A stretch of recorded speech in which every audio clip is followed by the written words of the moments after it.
Hoy en Vidas Cruzadas recibimos a la historiadora Isabel Burdiel. Isabel Burdiel es catedrática de Historia Contemporánea en la Universidad de Valencia y es especialista en Historia Política y Cultural del Liberalismo del siglo XIX. Ha trabajado también sobre la relación entre historia y literatura y se ha interesado por la dimensión analítica de la perspectiva biográfica.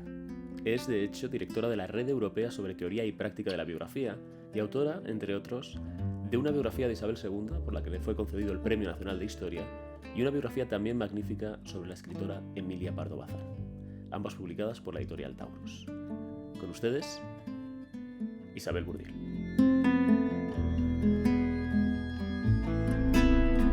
Isabel Burdiel, bienvenida. ¿Qué tal? Muchísimas gracias por estar con nosotros. Quiero empezar preguntándote por tu vocación de historiadora, de dónde procede y en qué ámbito te criaste para que pudiera florecer esa vocación. Bueno, yo me crié en un ámbito de una familia, mi padre era un gran lector, me crié rodeada de libros y en realidad mi vocación primera era la literatura. Leía muchísima ficción, leía mucha ficción de la que leían los chicos, cosas de aventuras, de descubrimientos, ese tipo de cosas. Entonces a mí lo que me ha interesado siempre era la literatura. Naturalmente, pues de adolescente escribías poemas y cosas de ese tipo, ¿no? Y cuando tuve que elegir carrera, mi padre, que venía del mundo del derecho, pues pensó que debía hacer algo relacionado con derecho. Y él tenía la ilusión de que fuera la primera mujer fiscal de las Cortes, no sé por qué, esa fijación extraña, pero bueno, pues él era notario y se suponía que yo tenía que seguir ese mundo, pero a mí aquello me horrorizaba porque en COU tuve clase con un señor que se llamaba Espinosa, que Dios tenga en su gloria, y este señor era horroroso, o sea, era un terrible profesor. Ideológicamente me resultaba fatal y entonces pues me dieron el dinero para la matrícula y dije, si me matriculo en dos cosas puede valer por una. Y entonces me matriculé en Historia y en Filología, pensando que si a mi padre le presentaba dos matrículas en vez de una, y entonces empecé Historia y Filología y hice Historia y Filología hasta tercero. Entonces pensé que la literatura, la filología en aquel momento era la época de la semiótica, etcétera, con lo cual destrozaban absolutamente el placer de leer, lo convertían en migajas, sin ningún interés teórico desde mi punto de vista. Y la historia, sin embargo, tuve un profesor estupendo, Pedro Ruiz Torres, que me hizo ver que la historia no era una sucesión de hechos, sino una sucesión de porqués y de decisiones de la gente, ¿no? De la gente y condicionados por el mundo en el cual vivían. Entonces, como pensé que la literatura nunca la abandonaría porque era mi pasión, pues decidí que si quería quedarme en la universidad e investigar, que es lo que el mundo que había descubierto, pues tenía que sacar muy buenas notas y entonces tenía que dedicarme a una de las dos cosas y me dediqué a la historia y de ahí viene. ¿Y en qué momento te decides por el siglo XIX? Bien, pues cuando hice la tesina. A mí me interesaba, como a todos, en aquella generación nos interesaba saber cómo podíamos haber llegado al franquismo, qué explicaba el franquismo.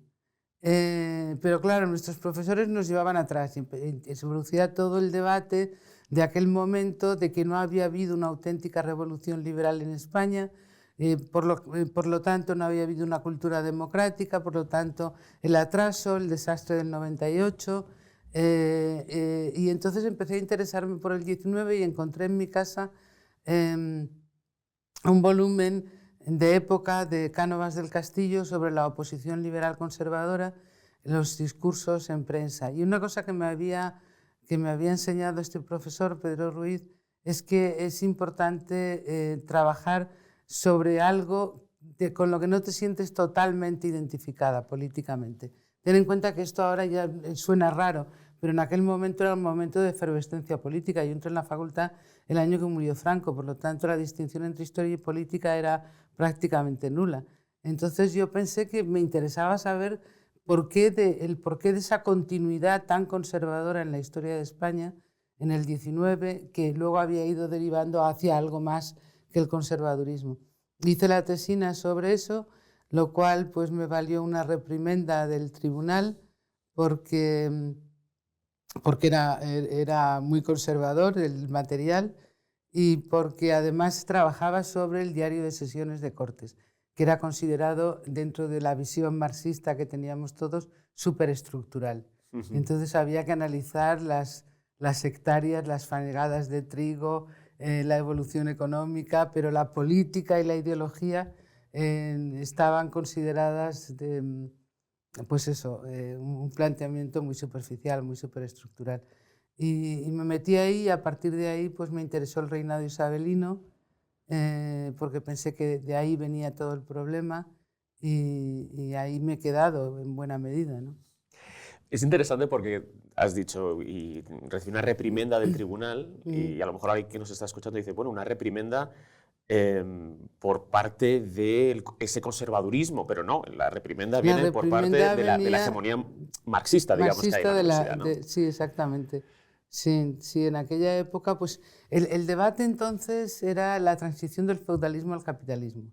Si nos despistamos nos vamos a los neandertales, pero en fin, claro, el debate era ese. Y entonces era todo historia muy económica, cómo funcionaban los señoríos, cuáles eran los privilegios que se cultivaba, cuáles eran las tasas, la fiscalidad, los movimientos campesinos, los movimientos ciudadanos contra el feudalismo. Entonces... ¿Y tú tenías una oposición consciente es decir, lo material no determina tanto, es decir, la estructura y los medios de producción y la propiedad no son realmente lo que determina esa superestructura, o no solo? Sí, yo pensaba que determinaba, pero no tanto. Afortunadamente, ya te digo, tuve buenos profesores en historia, entonces el tipo de marxismo que yo aprendí era un marxismo ya muy evolucionado, no era el marxismo estructuralista, mecanicista, era un marxismo, pues el de Edward Thompson, por ejemplo, ¿no? Y la tradición británica, que digamos para mí ha sido muy importante y me ha interesado siempre mucho más que la francesa, ¿no? Que siempre ha sido más estructuralista. ¿Y te interesaron también los movimientos sociales? Sí, sí me interesaban, pero me interesaban, me parecía muy importante, pero digamos que mi curiosidad estaba en el mundo conservador. ¿Y qué hacen los conservadores? Entonces los conservadores los liberales conservadores durante el periodo de la Revolución Liberal animaban a los movimientos sociales, ellos en contra del absolutismo. Ellos lo que hacían era una dualidad política, trabajaban en las instituciones y al mismo tiempo animaban, intentaban cabalgar y condicionar y orientar los movimientos ciudadanos antiabsolutistas, ¿no? Después de ese trabajo tan extenso, tan profundo durante tantos años en ese periodo, ¿qué opinas de la tesis de la excepcionalidad española, sobre todo en el 19? ¿Era España realmente una excepción? Yo creo que no era tan excepción, o en todo caso era tan excepcional como todos los demás países. Aquí hemos tenido un doble modelo de comportamiento, económicamente la Revolución Industrial Británica y políticamente la Revolución Francesa. Bueno, pues no ha habido nunca una segunda Revolución Industrial Británica ni una segunda Revolución Francesa, por la razón básica de que ya habían ocurrido y por lo tanto la historia no se repite, se puede tener como modelo, pero el hecho de que ya haya existido la Revolución Francesa condiciona absolutamente todo el comportamiento del liberalismo europeo. Entonces aquí se ha hablado mucho pues, de esa especie de camino especial, el Sonderweg alemán o la trayectoria italiana o española, por tener una tendencia más autoritaria. Y yo creo que esa tesis de la excepcionalidad ya ha sido suficientemente cuestionada. Otra cosa, el problema es que luego se haya hablado de que todo es homogéneo, que todo es normal, y la normalidad tampoco existe, ¿no? Yo creo que se ha limado mucho y se ha ido a ver en qué aspectos concretos se es muy excepcional. Por ejemplo, la política española es muy plebeya comparada con la británica, que nos llamaría la atención. Pues en la política británica del 19 es muy aristocrática, muy oligárquica, conservan una enorme cantidad de poder. El diezmo, por ejemplo, se sigue cobrando en Inglaterra casi hasta la Primera Guerra Mundial. Entonces, los modelos sirven de poco, ¿no? Otra de tus inquietudes es estudiar la relación entre historia y literatura. Y esto, bueno, tiene mucho sentido a la luz de lo que me contabas antes, de que tú tenías has sido una lectora de literatura muy apasionada y tenías vocación por las letras, no por las ciencias, que es por lo que me cuentas, lo que encontraste en filología, ¿no? Que si no es una carrera de ciencias. Sí. Pero quería preguntarte, porque esto es un debate que es eterno, ¿no? Es decir, ¿cuánta historia se puede aprender leyendo literatura? Yo creo que se puede aprender mucha historia, no en el sentido literal, no en el sentido de que la literatura, incluso la más realista, se refleje la realidad o el espejo que decía Stendhal que había que poner, ¿no? Sino en el sentido de lo importante que es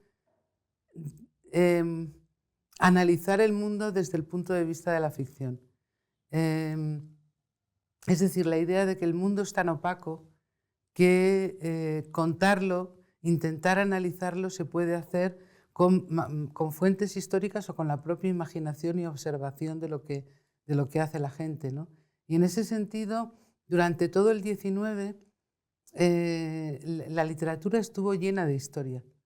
Los personajes, Jane Austen es un poco anterior, pero los personajes de Jane Austen, si los ves, son gente definida por su estatus social, su nivel de renta, dónde viven, o sea, una minuciosidad histórica. Balzac, Galdós leía muchísima historia. Es decir, la historia estaba muy, muy presente en la literatura del XIX. Mientras que para la historia lo que había que hacer era despegarse de la ficción.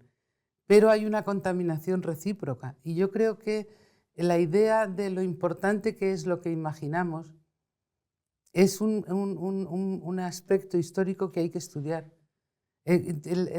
Sobre las emociones, obviamente, pero también sobre lo que consideramos que es político, sobre lo que consideramos que es corrupto. Toda la literatura realista francesa lleva a la Revolución del 48. La literatura española sobre María, la hija de un jornalero, por ejemplo, da igual Seizco, van creando el sentido común revolucionario también, ¿no? En ese sentido, yo creo que lo imaginado, lo que imaginamos es tan importante como lo que es real. Sobre todo porque, claro, la influencia que tiene el imaginario colectivo, ¿no? Las ficciones, no solo de quienes las leen, sino de quienes las escuchan o de quienes les llegan en forma de rumor o de anécdota, va forjando esos imaginarios. Pero, claro, y siempre hay una duda, digamos, uno lee Trafalgar, el episodio de Galdós. ¿Trafalgar nos dice más de el episodio Trafalgar realmente o de la época en la que Galdós lo está escribiendo y los valores nacionales, digamos, que quiere presentar? Absolutamente, tienes toda la razón. Realmente las novelas nos hablan, incluidas las novelas históricas, nos hablan más del momento en el que se están escribiendo, para qué se están escribiendo, con qué concepción de la historia se están escribiendo, que sobre el momento del que tratan, ¿no? En ese sentido, yo creo que cuando se trata literatura no estamos buscando los hechos, cuando analizamos literatura como historiadores. No estamos analizando los hechos porque para eso hay otras fuentes mejores. Estamos analizando una concepción de los hechos, una manera de imaginarlos, de proyectar ilusiones, de proyectar temores, expectativas, también aspectos que la historia deja en la bruma, como los aspectos, aunque ahora hay una potente historia de las emociones, pero todo lo relacionado con el mundo de lo que llamamos privado, entre comillas, de las emociones, del individuo. En ese sentido, yo creo que la tensión entre historia y literatura y la importancia de cómo acceder al papel de los individuos en la historia es lo que ha creado el espacio de la biografía, ¿no? Este es uno, me lo has puesto perfecto para entrar por ahí. La biografía es una aproximación historiográfica compleja, ¿no? Y que tiene y que reviste que es un problema intelectual, ¿no? También. Sí. Es decir, claro, porque podemos desatendernos de lo que rodea a una persona, volvemos a esas viejas teorías de los grandes hombres, las grandes mujeres también. Orbita entre esas dos esferas, como decías, la esfera pública y la esfera privada. Y entonces, bueno, ¿qué nos aporta la biografía? ¿Por qué una historiadora puede hacer biografía y en qué manera eso refleja, pues, bueno, lo que es la historia de la humanidad? Hay una historiadora francesa que a mí me gusta mucho, que se llama Sabina Loriga, que en un debate que tuvimos en Florencia, en el Instituto Europeo de Florencia, ella hablaba de que ella prefería utilizar el término historia biográfica, más que biografía, y lo explicaba muy bien. Estuvimos debatiendo mucho tiempo y hoy somos amigas en la distancia y colegas historiográficas. La idea es que no hay biografía que interese si no tiene una pregunta interesante detrás, una o varias preguntas interesantes. Y las preguntas para un historiador tienen que ser preguntas históricas, ¿no? El reto es analizar a un individuo en su contexto, o más exactamente en sus contextos, porque todos vivimos en contextos distintos. Tú y yo vivimos en este contexto, pero también tú por tu lado en tus contextos personales y yo también. Y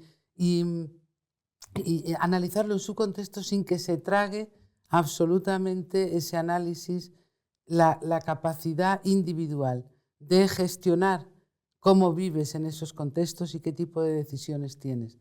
Entonces, esos contextos son como círculos tangentes, ¿no? Pues el círculo familiar, el círculo profesional, el círculo nacional, en ese caso, el círculo generacional.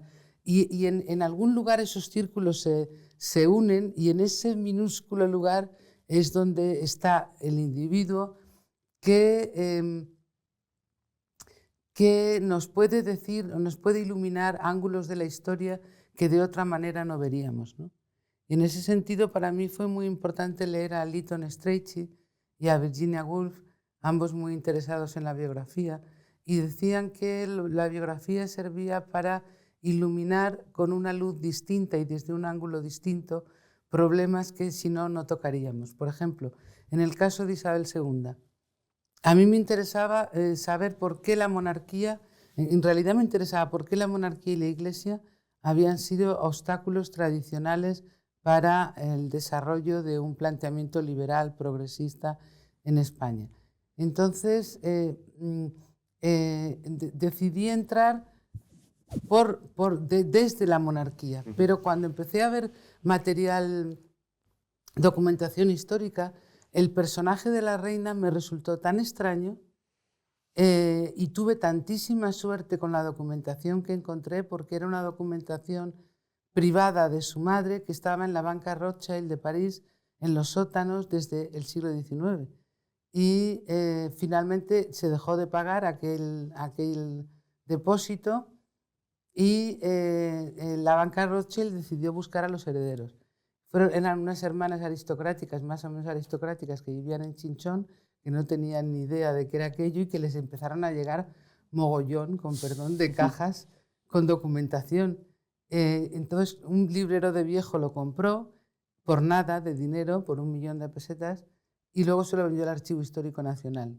Por algo más, por me imagino, bastante, ¿no? más.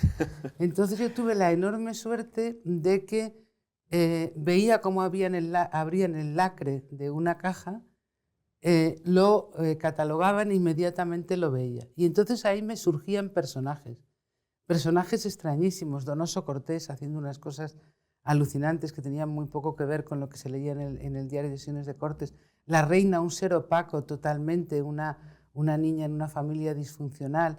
Entonces empecé a pensar que si me centraba en ella, que era el objeto de deseo de todo el alrededor, es manipular, controlar, como decía Donoso, a la presa, en el sentido cinegético y carcelario.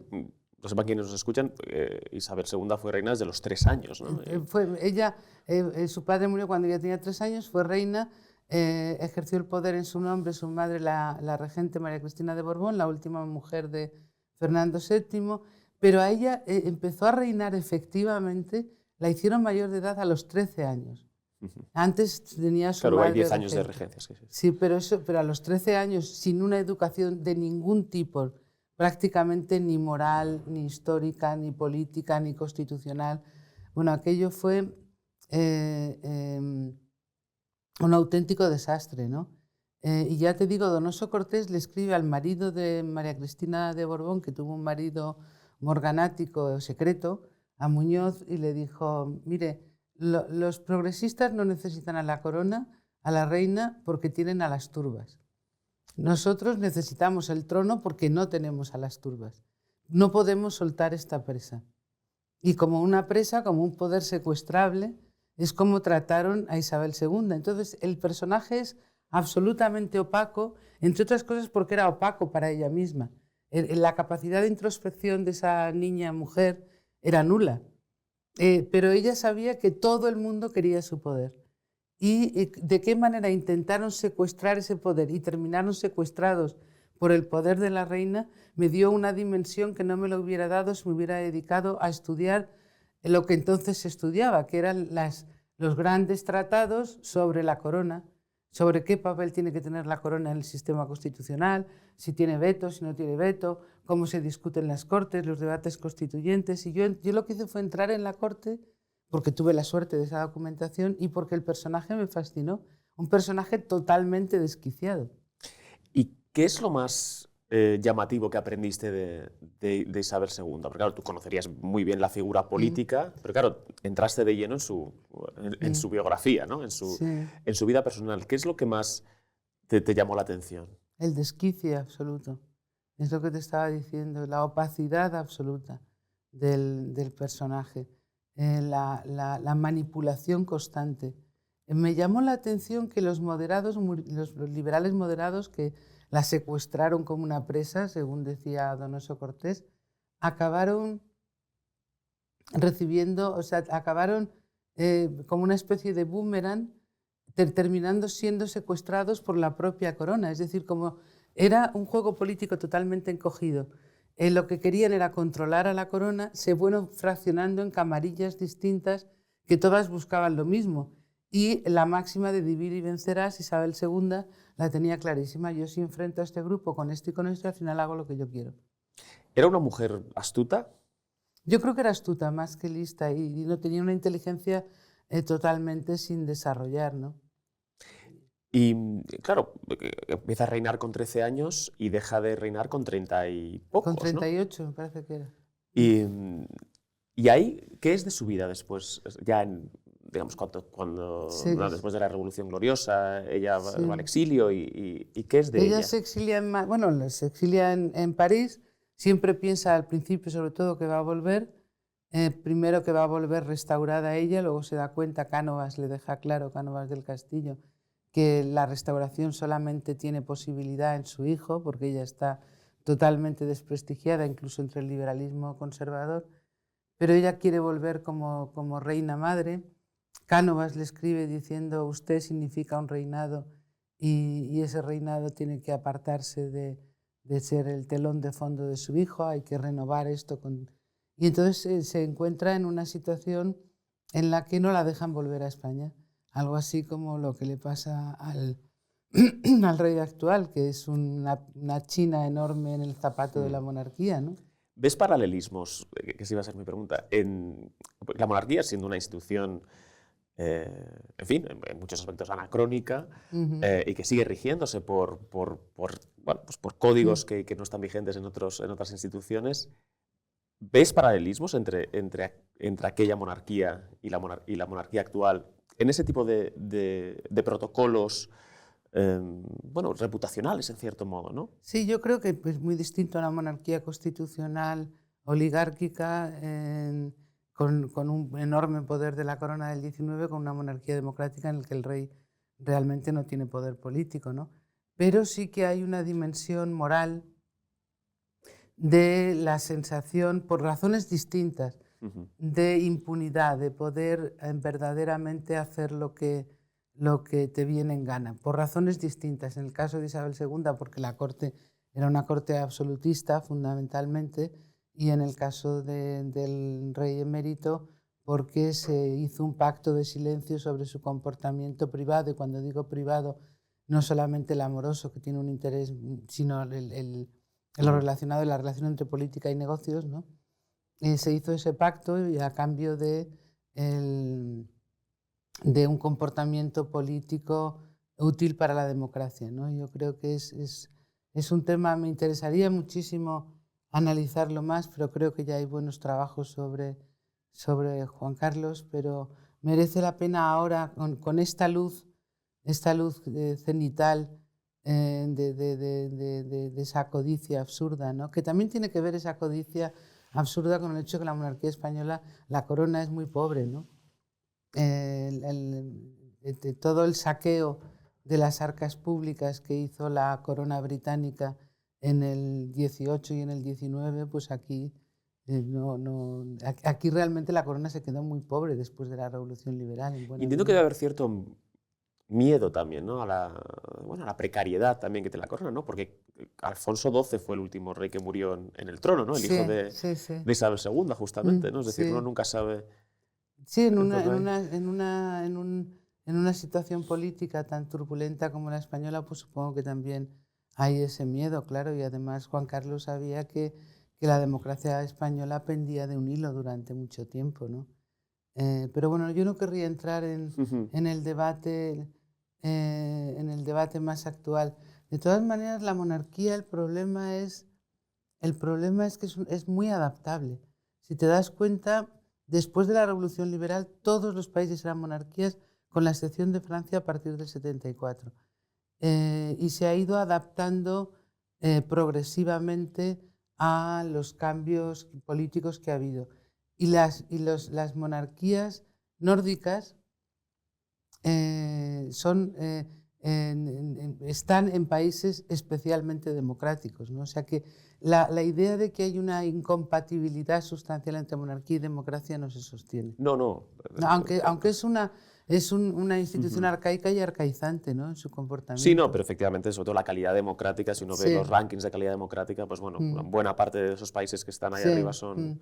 sí, son, puede ser muy útil desde el punto son de vista simbólico, desde el punto Ujú. de vista de cierta estabilidad, el hecho de que haya una institución absolutamente neutral, ya que hemos visto que la judicial no lo es, ni el legislativo, pues fíjate cómo es, pues una institución absolutamente neutral en algunos países puede ser muy útil. Cuando estás trabajando, no solamente en esa biografía, sino desde antes, ¿tienes inquietud especial por estudiar cuál ha sido el papel histórico de las mujeres? Sí, es una cosa que fue imponiéndoseme, porque yo empecé como historiadora política, en el que no me preocupaba especialmente por el tema de las mujeres, y según se ha ido fortaleciendo y haciendo mucho más compleja, mucho más sofisticada la historia de las mujeres, me ha ido interesando mucho más leer historia de las mujeres, y al mismo tiempo se me iba imponiendo el papel de las mujeres en la historia, ¿no? Cuando he trabajado sobre Isabel II, pero también antes, porque a veces las cosas son muy casuales, ¿no? Son encargos. Una, la directora de la colección Cátedra Feminismos, que es una colección que es uno de los grandes éxitos editoriales españoles, funciona muy bien en Latinoamérica, pues me dijo, oye, ¿tú no harías una introducción a la vindicación de los derechos de la mujer de Mary Wollstonecraft?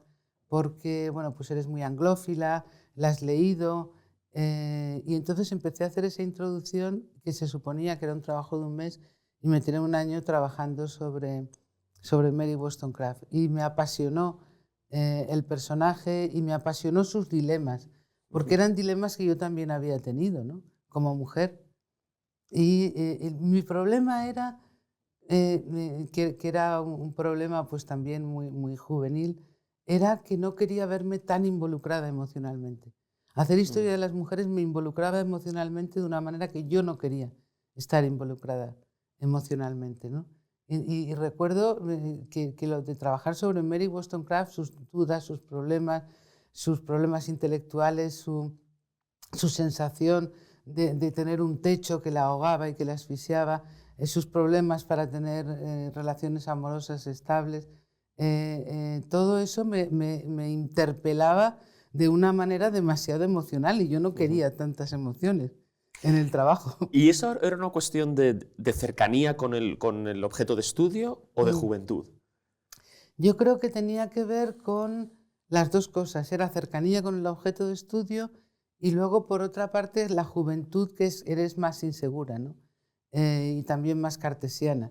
Luego te das cuenta de que no pasa nada, de que incluso tus propios sentimientos pues, los puedes dejar un poco al margen, los puedes manipular, puedes hacerlos servir que te sirvan intelectualmente. Entonces es una especie de mezcla interesante. La pregunta es interesante, pero bueno, luego a partir de ahí, pues fíjate, cuando estaba trabajando sobre Mary Wollstonecraft, recordé que no me acordaba que su hija era Mary Shelley y que Mary Shelley había escrito Frankenstein. Y ella hablaba mucho de cómo se convierten las mujeres en monstruos por una determinada educación. Entonces digo, bueno, voy a mirar una buena edición de Frankenstein y enterarme un poco mejor. Y me di cuenta que no existía. Existían ediciones,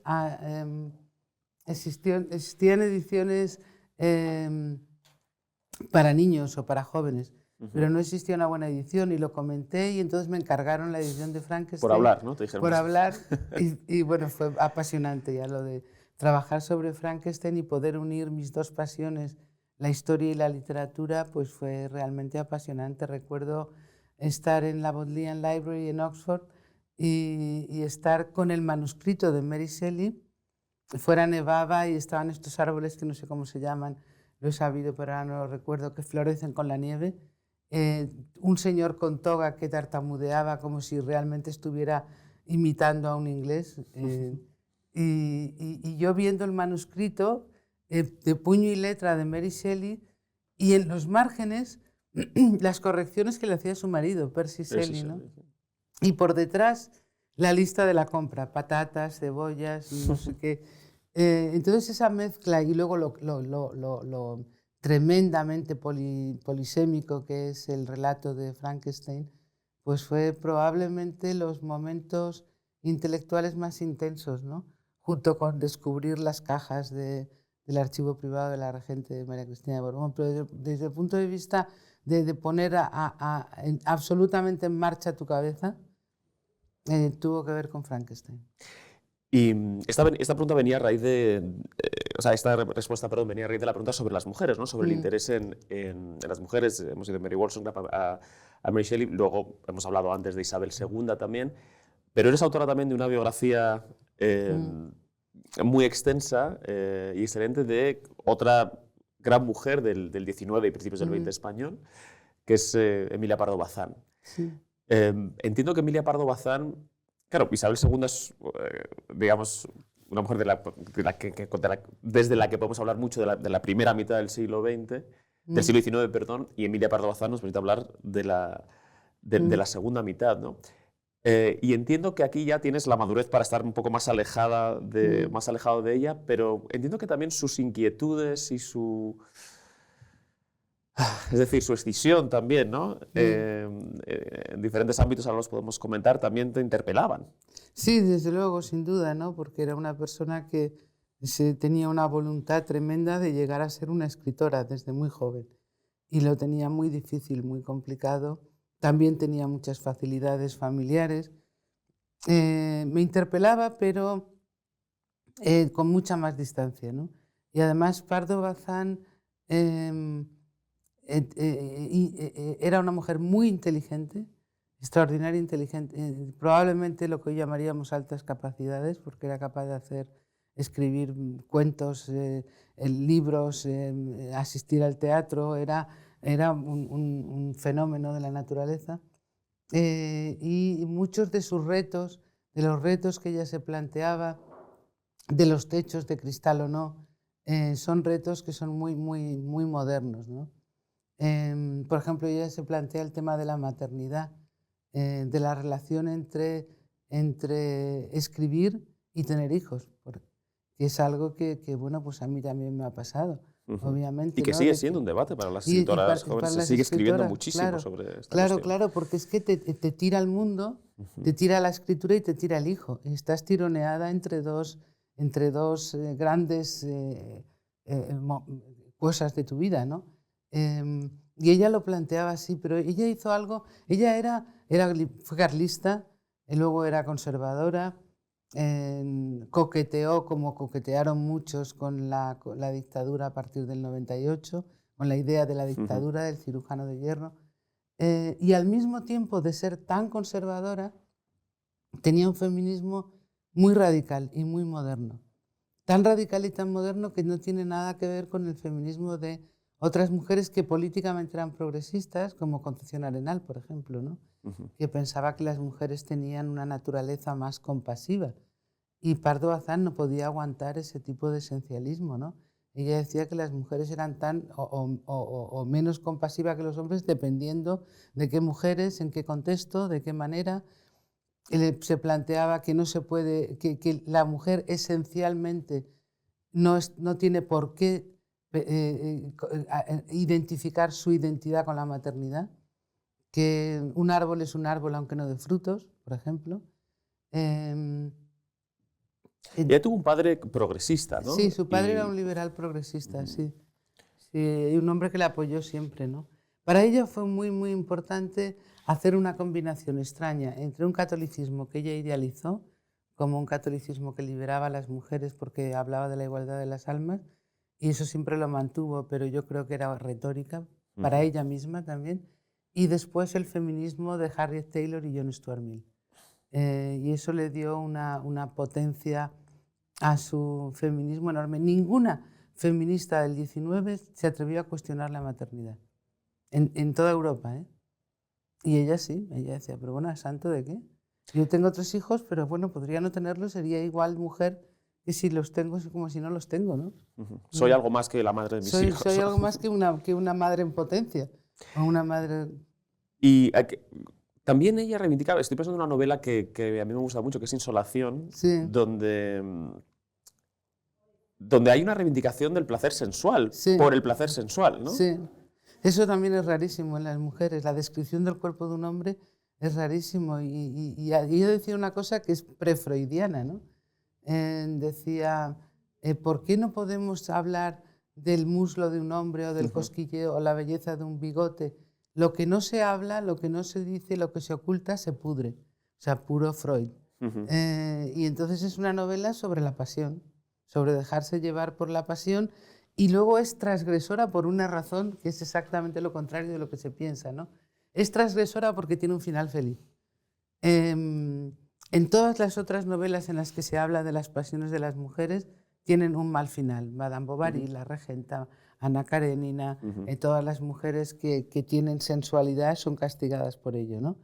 Y sin embargo en esta novela simplemente acaba tranquilamente ella y el señorito andaluz Pacheco, que es una pura invención total, o sea, exagerada, para servir para el argumento, hablan tranquilamente de si se casan o no se casan.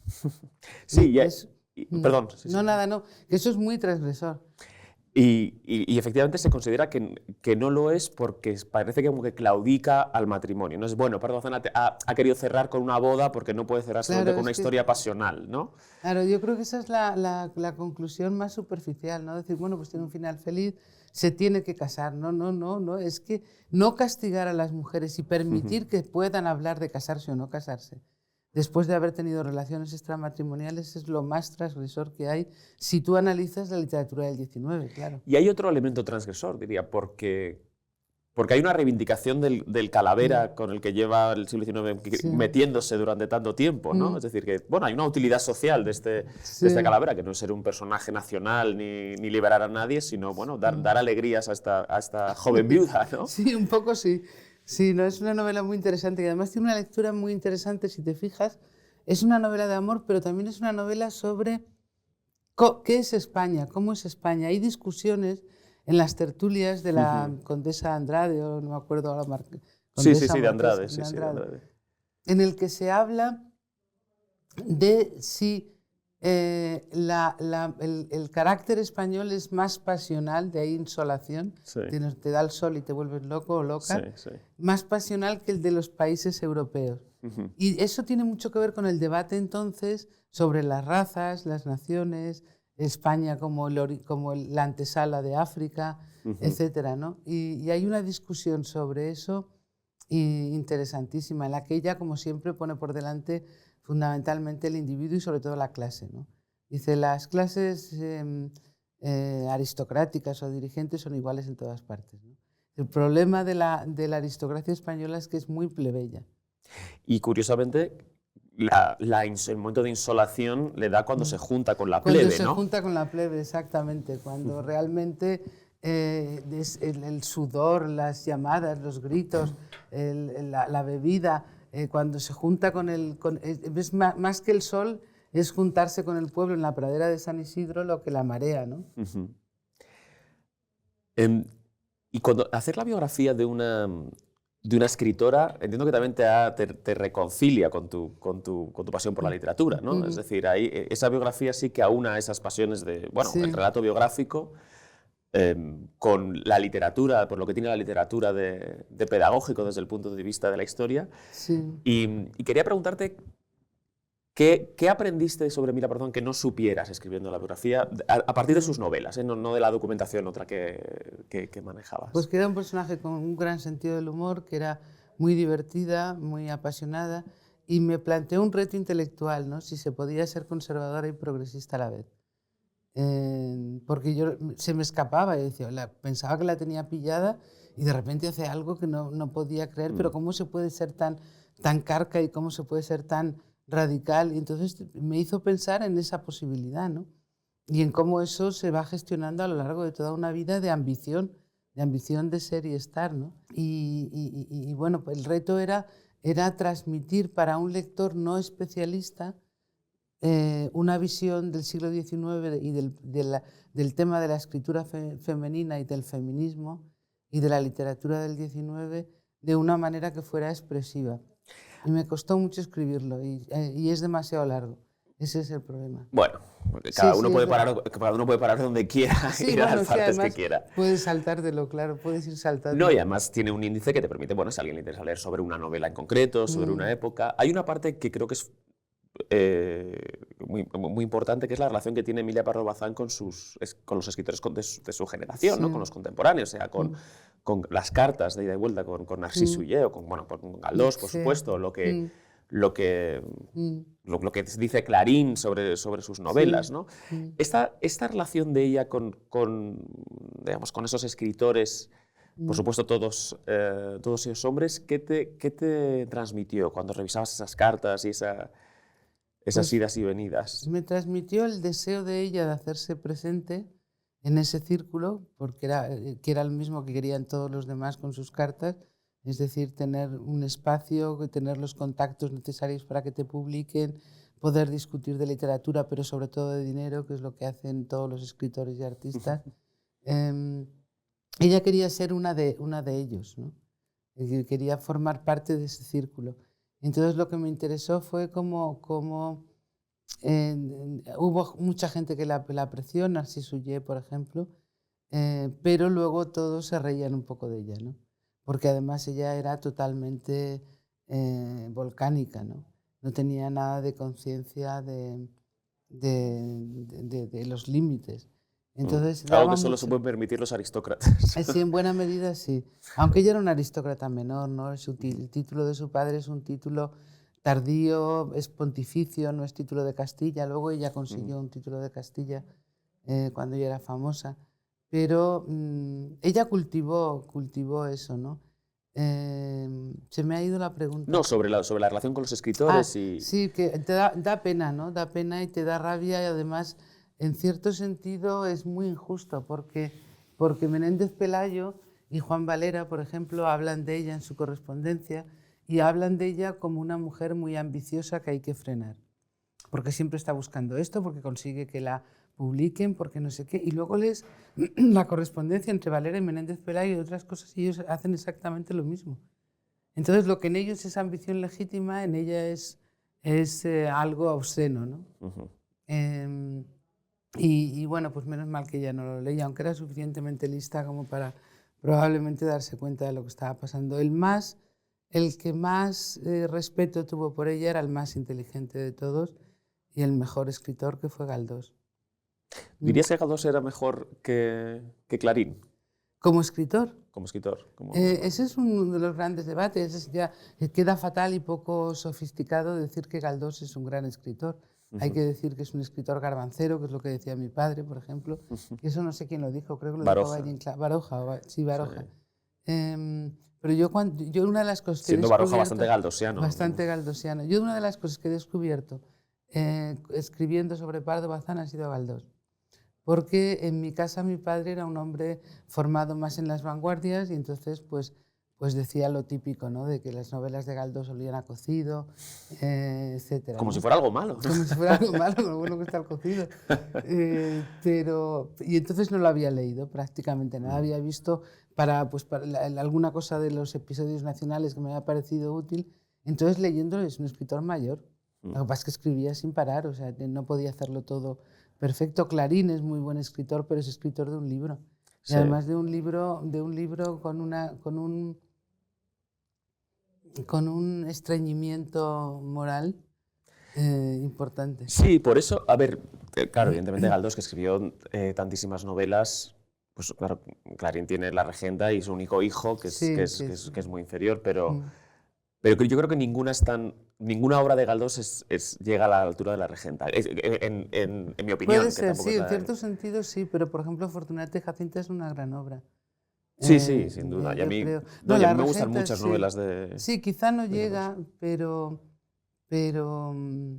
hay una mayor esponjosidad, generosidad y empatía en Galdós que Clarín no puede tener, porque Clarín era alguien muy mezquino moralmente. Esto está fatal dicho, pero bueno, ya he tenido bastantes polémicas sobre los problemas de empatía de Galdós, de Clarín. Bueno, absolutamente. El problema es que desde la mezquindad se hace buena literatura. Se puede hacer buena literatura, sí. sin duda. Sí, claro, Galdós es tan compasivo, ¿no? En esta entrevista me dijo, hablamos un momento de Galdós contra Piello, y me dijo, fíjate que incluso a Torquemada es capaz cuando mueren su hijo, es capaz de hacerte sentir lástima por él, ¿no? Es decir, es capaz de humanizarlo, y eso, claro, eso es una capacidad que tiene... y además tanto, ¿no? O sea, es que es como un mundo, entras en Galdós y entras en un mundo que es un mundo cutre, en buena medida, ¿no? Es cutre, por eso a la gente así más sofisticada, pues el gran debate, yo qué sé, entre Javier Marías y Muñoz Molina, ¿no? Sobre si Galdós sí, Galdós no. Y bueno, pareciéndome interesante, para mí ha sido un descubrimiento Galdós, ¿no? La Regenta la había leído muchísimo antes y me había parecido extraordinaria. Pero claro, también lees La Regenta y lees Madame Bovary o Ana Karenina y se te queda pequeña. Se te queda un poco pequeña, sí, un poco de Oviedo. Un poco de Oviedo. Pues una última pregunta que te quería hacer, que tiene que ver con todo, básicamente, que es la cuestión del estilo. Yo entiendo que para escribir biografía, una se pone un mono de trabajo, afila la pluma un poco más literaria y no puede escribirla como se escribe un artículo pensado para una revista de especialistas, ¿no? Sí, no. ¿Qué relación tienes con el estilo como historiadora? Pues para mí es muy importante, soy muy lenta escribiendo porque necesito que la frase tenga ritmo y que el capítulo tenga ritmo y que el libro tenga ritmo, que te lleve a irte preguntando cosas, ¿no? Entonces hago mucho esfuerzo, no cuando era más jovencita porque había que utilizar toda la jerga y después cuando se puso de moda, que aquí no estaba de moda todavía, pero yo estuve un año en Estados Unidos y llegué allí en plena efervescencia del posmodernismo y de la jerga posmoderna de Derrida, Foucault, etc. ¿no? Entonces, con la edad, crecientemente, he ido despojando la prosa que he podido de toda esa jerga y he querido que la gente, sea quien sea, pueda leer un artículo de historia, pero sobre todo los libros, ¿no? Que es lo que más llega a la gente. Y para mí el estilo es fundamental. Tiene que ver también con el respeto al lector. Muchísimas gracias Isabel Burdiel. Cerramos con la pregunta habitual, que es preguntarte a quién nos propondrías para traer aquí. Bueno, yo creo que hay gente de generaciones más jóvenes que son realmente... A mí me gusta mucho un historiador de mi departamento, Xavier Andreu, que trabaja mucho cuestiones de nación, emoción, raza. Hay una historiadora relativamente joven que se llama Esther García Moscardó, que trabaja mucho cuestiones de raza y de género y que es una persona muy divertida además para hacerle una entrevista. Aquí viene mucho por Madrid porque es titular en la UNED Mónica Burguera, que ha trabajado bastante sobre cosas de mujeres. Se me ocurre, estoy pensando en gente más joven. Muy bien. Y últimamente estoy en un proyecto europeo, un RC, que se plantea el problema de ilustración y liberalismo desde el punto de vista de la historia de las mujeres y de la cuestión de la raza también. Entonces, Mónica Bolufer es la directora del RC, que es también valenciana. Entonces se me ocurre, pues, tenéis a Florencia Peirú, que es una buena historiadora. Está aquí en la Autónoma. Sí, está en la Autónoma. No lo sé, la verdad es que esa pregunta me la tenías que haber hecho antes porque entonces me la hubiera pensado. Has respondido bastante bien, ¿eh? Tenemos 4 o 5 nombres y tomamos nota de ellos. Si quieres, por ejemplo, de Xavi Andreu o de Esther García Moscardón, me lo dices. Fenomenal. Sí, además ese pedo lo he leído mucho, ¿no? Él tiene el libro en Taurus, El descubrimiento de España, ¿no? Que es muy interesante. Además habla mucho de Venceslao Iguals de Izco. Sí, fenomenal. Pues muchísimas gracias. Gracias a ti.